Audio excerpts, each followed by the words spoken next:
Bonjour professeur, c'est un grand honneur pour moi d'être aujourd'hui parmi vous. Je remercie infiniment le professeur Ouled Hassan pour sa confiance et pour cette belle opportunité d'échange. Professeur Ouled Hassan m'a confié une partie, donc la première partie de cette session qui est intitulée « Quand suspecter une infection ostéo-articulaire ». Donc, il fallait consacrer toute une session pour les infections ostéo-articulaires pour la simple raison que c'est un sujet d'actualité et que ça suscite un intérêt croissant et ça pose un défi diagnostique et thérapeutique majeur pour nous en tant qu'infectiologues, pour les traumatos, pour les rhumatos et aussi pour les microbiologistes. Professeur, donc le fameux professeur Jean Charlet a dit un jour « Rien ne détruit la réputation d'un chirurgien comme l'infection ». Il parlait bien évidemment des infections ostéo-articulaires parce que c'est un grand chirurgien orthopédique britannique, c'est le pionnier de l'arthroplastie totale de la hanche moderne, ainsi que l'un des fondateurs principaux des techniques chirurgicales aseptiques. Les infections ostéo-articulaires regroupent l'ensemble des infections impliquant les os et ou les articulations. Ça constitue un problème sérieux de santé publique à l'échelle nationale et ça constitue une grande urgence diagnostique et thérapeutique pour le praticien. Donc, ces différentes entités ont pour point commun une fréquence qui était relativement faible mais qui est actuellement en nette augmentation du fait de l'augmentation du nombre des facteurs de risque. Il y a aussi le vieillissement de la population et par conséquent une augmentation des indications à l'arthroplastie liées à l'arthrose, sans oublier bien évidemment le progrès significatif des moyens et des techniques diagnostiques, que ce soit microbiologiques, radiologiques ou même chirurgicales. La gravité et la sévérité de ces infections ostéo-articulaires résident dans leur grand retentissement fonctionnel.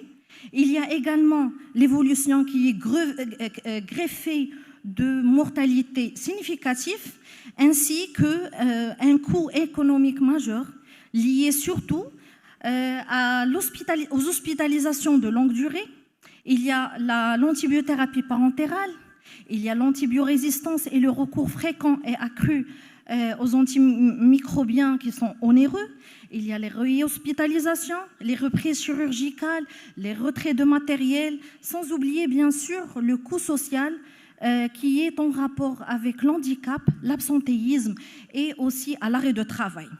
Donc tous ces facteurs-là, elles rendent la prise en charge de ces infections très compliquée, nécessitant une approche multidisciplinaire étant donné les particularités microbiologiques, pharmacologiques et chirurgicales.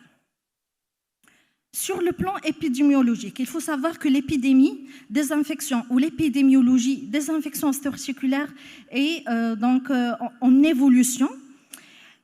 Pourtant, il y a peu d'études sur l'évolution de l'incidence et de la prévalence des infections ostéo-articulaires. Toutes formes confondues, bien sûr. J'ai trouvé juste des publications concernant soit arthrite septique, soit ostéomyélite, soit spondylodicite. Mais pourtant, j'ai rapporté une étude qui était faite en France. C'est relativement ancien, mais ça a mis le doigt et ça a mis le point sur l'augmentation accrue de l'incidence des infections ostéo-articulaires, avec une incidence annuelle qui est passée de 54 en 2018 à 70 sur 100 000 habitants. Ces infections, elles étaient plus fréquentes chez le sujet âgé, donc avec une incidence qui dépasse les 254 par 100 000 habitants en 2013. 50% des cas étaient des arthrites septiques.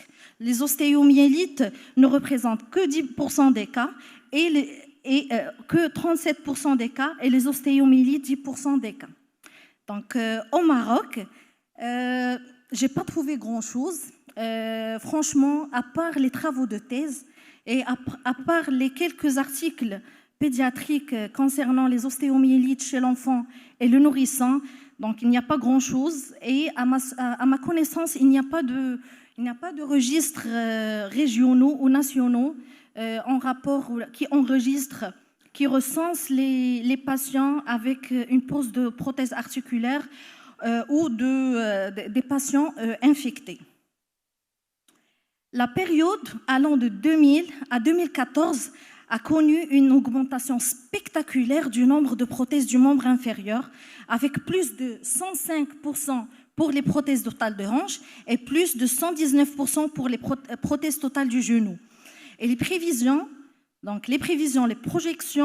estiment une forte hausse donc, à l'horizon de 2030.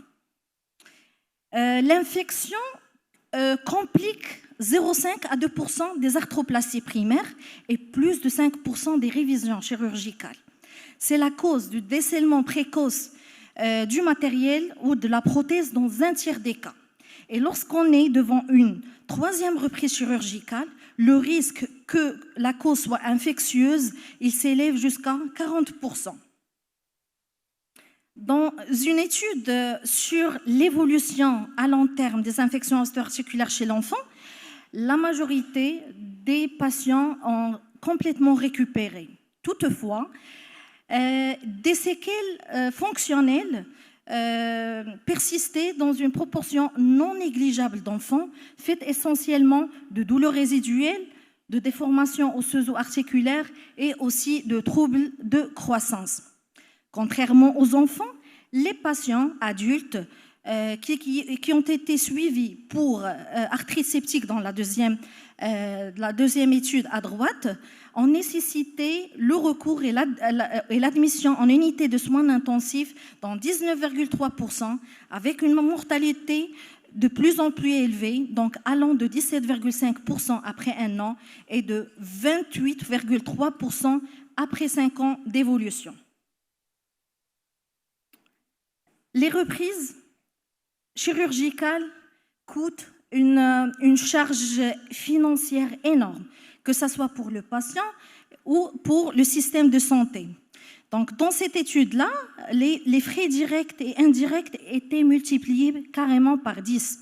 Donc, il faut savoir que c'est lié aux réinterventions multiples, il est lié aux rechutes infectieuses et c'est lié aussi à la perte osseuse et au recours obligatoire, soit à la greffe osseuse, soit à des constructions qui sont complexes. Malgré les particularités communes des infections ostéo-articulaires, elles sont très hétérogènes. Et là, je ne suis pas en train de faire le cours, mais je dois rappeler certaines évidences. Par exemple, l'ostéomyélite, lorsqu'on parle d'ostéomyélite, c'est lorsque l'infection, elle concerne la corticale osseuse. D'ostéomyélite, lorsque c'est médulaire, et plus précisément, lorsque l'infection siège au niveau de la métavyse des os longs. On parle d'arthrite septique lorsqu'il y a une prolifération et une infection de la membrane synoviale intra-articulaire. D'ostéoarthrite lorsqu'il y a une arthrite septique qui va s'étendre vers le tissu osseux sous-jacent. Et de spondylodécite lorsqu'il y a un développement d'infection au niveau du disque intervertébral avec une extension vers les plateaux vertébraux adjacents. Les infections peuvent survenir soit sur un os ou une articulation native, comme ils peuvent survenir sur un site portant un matériel prothétique ou un matériel orthopédique. L'infection peut se présenter soit sous forme aiguë, lorsque la durée d'évolution de la symptomatologie clinique est inférieure à 4 semaines. Dans ce cas-là, l'infection, elle constitue une grande urgence diagnostique et thérapeutique. Mais lorsque ça dépasse les 4 semaines, l'infection est considérée chronique et en ce moment-là, c'est le diagnostic, elle pose un problème diagnostique et donc le clinicien, elle doit se pencher sur l'identification de la bactérie en cause. La contamination de l'os, de l'articulation, du matériel peut se faire soit par voie hématogène, et c'est le cas typique des ostéomyélites de l'enfant et des spondylodécites de l'adulte, soit par inoculation directe. Et c'est l'exemple des ostéistes post-fracturaires, des surinfections de prothèses en post-opératoire, comme elle peut se faire par contiguïté. Et le meilleur exemple, c'est le pied diabétique qui se complique d'ostéite, ou les infections cutanées comme les scars qui s'étendent en profondeur vers l'os sous-jacent. Il y a aussi la présence ou non du biofilm. Donc, le biofilm est l'apanage, la formation du biofilm est l'apanage des infections ostéo-articulaires surmatérielles. Il faut savoir que le biofilm est une communauté cellulaire. C'est une entité vivante, à la fois dynamique et active, avec des phénomènes d'interaction et d'adhésion entre les micro-organismes et la surface du matériel d'ostéosynthèse. Donc, par la suite, il y aura ils vont entrer dans un état de croissance lente et ils vont devenir de plus en plus résistants aux défenses de l'hôte et aussi aux anti-infectieux. Et l'impact thérapeutique, ça sera que le lavage articulaire, elle va devenir inefficace après un certain temps et ça va nous obliger à retirer carrément l'implant. Il faut savoir que la confirmation microbiologique des infections ostéo-articulaires est le gold standard pour le diagnostic. En effet, seule l'identification de l'agent causal peut poser avec une certitude le diagnostic, chose qui est très difficile à obtenir, complexe pour plusieurs raisons qu'on va voir par la suite. C'est pour cette raison qu'en pratique courante, on opte généralement pour une approche intégrative fondée sur un faisceau d'arguments à la fois cliniques, biologiques et radiologiques. Quand il faut suspecter une infection ostéo-articulaire, donc généralement, l'infection, le risque infectieux est le plus important sur un terrain à risque, un terrain fragilisé comme le sujet âgé, les patients ayant des comorbidités et les immunodéprimés. Et généralement, les infections natives se présentent sous forme d'un tableau clinique bruyant, d'installation brutale dans la plupart des cas, caractérisée par une douleur articulaire en cas d'arthrite, de douleurs osseuses superficielles en cas d'ostéite et une douleur osseuse profonde en cas d'ostéomyélite. Il faut savoir que les arthrites s'accompagnent souvent d'une impotence fonctionnelle majeure, rapide et évidente, alors qu'en cas d'ostéite et d'ostéomyélite, la mobilité articulaire peut être conservée ou donc réduite. Les signes locaux et généraux sont généralement plus fréquents et plus intenses en cas d'arthrite, contrairement aux deux autres entités. Et les arthrites s'assiègent avec prédilection au niveau des articulations, des grosses articulations portantes comme le genou et la hanche. L'ostéite au niveau des os qui sont exposés au traumatisme comme le tibia. Et les ostéomyélites sur les os longs, c'est généralement au niveau métaphysaire, près du genou, loin du coude chez l'enfant ou au niveau de l'os vertébral. Pour les infections surmatérielles, les signes cliniques locaux qui affirment l'infection sont l'abcès, la fistule et l'écoulement purulent. Alors qu'il y a d'autres signes locaux qui sont très évocateurs. Ce sont tout incident cicatriciel. Il y a aussi la réapparition ou l'aggravation de la douleur locale en post-opératoire et il y a la dégradation de la récupération fonctionnelle de l'articulation.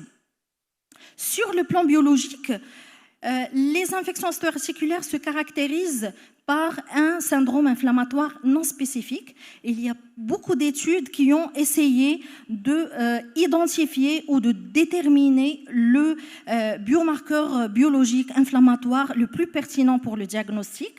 Par exemple, dans cette méta-analyse qui inclut 8 études pédiatriques sur les ostéomyélites confirmées, on a trouvé comme quoi la VS, c'est un bon marqueur, mais sa spécificité est limitée du fait des variations interhumaines et des limites de seuil. Dans ces deux articles, on a combiné à la fois dosage VS et CRP et il s'est avéré que ça améliore nettement la sensibilité et les auteurs ils ont même affirmé que des valeurs élevées plaident fortement vers le diagnostic et des valeurs normales peuvent rendre le diagnostic peu probable. Donc, même chose pour la CRP, il demeure un biomarqueur très utile, mais avec des limites particulières. Pour la procalcitonine, dans cette méta-analyse de 5 études pédiatriques, portant sur des ostéomyélites, des cas d'ostéomyélite confirmés, la spécificité était élevée, mais la sensibilité était modérée et on a même fixé un seuil de 0,4 nanogrammes par ml pour une meilleure sensibilité et pour une bonne prise en charge des arthrites septiques et des ostéomyélites. Même chose pour les leucocytes synoviaux. Le seuil de 50 000 leucocytes par millimètre cube dans le liquide synovial n'était pas suffisamment sensible pour poser le diagnostic et il fallait des valeurs beaucoup plus élevées pour augmenter la sensibilité, même si ça va compromettre donc la sensibilité. Dans cette dernière étude, on a combiné à la fois des biomarqueurs sériques et des biomarqueurs synoviaux et on a conclu à ce que cette association a fourni une meilleure précision diagnostique. Donc, pour conclure, aucun marqueur biologique inflammatoire seul n'est suffisamment sensible ou spécifique pour poser le diagnostic. Il faut les associer et il faut les confronter aux données cliniques, aux anomalies radiologiques et aux résultats microbiologiques pour poser un diagnostic fiable avec une prise en charge précoce et efficace. Et merci.